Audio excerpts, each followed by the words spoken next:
সহজ কথা বলতে আমায় কহ যে, সহজ কথা যায় না বলা সহজে। পাকা কলা যেমন চিনি দিয়ে খেতে হয় না, তেমনি ডক্টর মিজানুর রহমান আজহারী হুজুর সম্পর্কেও কোনো বিশেষণ দেওয়ার প্রয়োজন হয় না। তিনি আন্তর্জাতিক খ্যাতিসম্পন্ন মুফাসসির, বিশ্বে আলোড়ন সৃষ্টিকারী বাংলাদেশের নন্দিত বক্তা।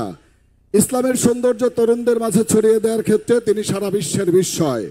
তার বয়ান শুনলেই মনে পড়ে, যুগ জামানা পাল্টে দিতে চাই না বহুজন, এক মানুষই আনতে পারে জাতির জাগরণ।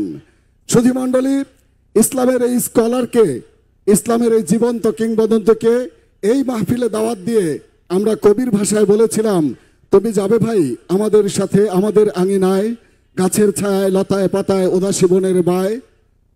স্কলার স্নিগ্ধ হেসেছিলেন, আজকে এখানে এসে যারা বলতে চাইছেন, এই তো এসেছি, এই তো হেসেছি, এই তো বেসেছি ভালো, অন্ধকারের দুর্গে ছড়াবো আল কোরআনের আলো।